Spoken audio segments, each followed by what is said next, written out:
Udah bisa jelaskan nggak apa hasil pertemuan virtual hari ini dengan PSSI?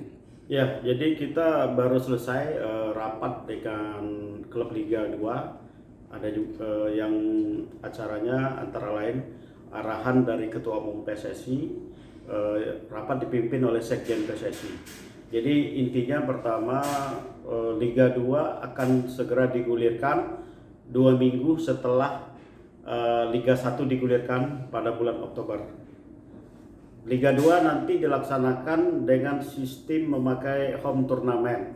Jadi setiap grup nanti terdiri dari 6 klub dengan sistem setengah kompetisi.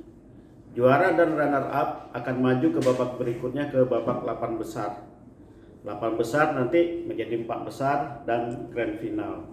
1-2 itu akan melaju ke Liga 1.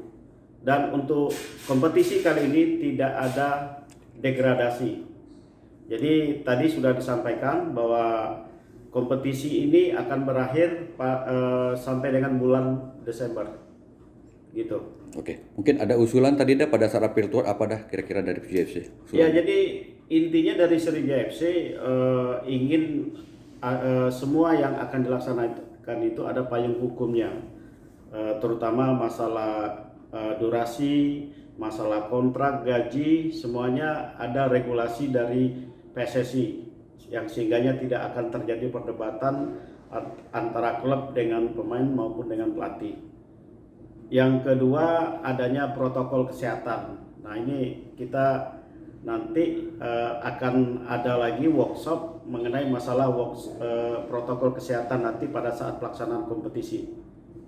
Mungkin itu hal-hal itu yang kita usulkan kepada PSSI agar protokol kesehatan ini sangat diperhatikan sekali, termasuk juga masalah akomodasi, masalah transport nanti pada saat pelaksanaan home turnamen nanti, gitu.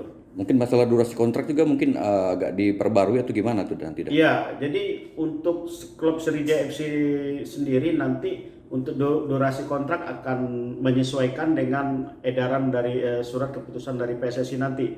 Karena memang untuk kontrak kita sebelum terjadinya wabah corona ini kontrak itu berakhir di bulan November. Nah, ini nanti akan kita sesuaikan dengan jadwal kompetisi yang akan berakhir pada bulan Desember nanti, gitu. Oke, terkait adanya pemain U20 tadi beda gimana dah? Ya, tadi memang sudah dibicarakan, direkomendasikan pemain U19 yang akan mengikuti Piala Dunia Under 20 bergabung di klub. Itu sebenarnya tergantung kebutuhan tim. Sebab rata-rata pemain U19 ini kan sudah ada klubnya.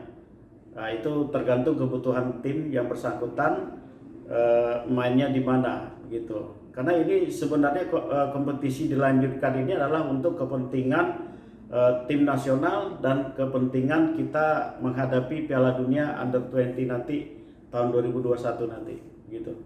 Dengan adanya wacana tadi adanya transfer sudah, apakah kita tetap dengan pemain lama atau Tadi kita sudah mengusulkan Sriwijaya FC tetap dengan format pemain yang lama berdasarkan pengesahan pemain pada sebelum kompetisi kemarin. Nah, ini nanti kita lihat sampai sejauh mana PSSI mengatur regulasinya dengan PT Liga nanti mengenai masalah pemain ini. Jangan lupa subscribe, share, komen, dan like ya.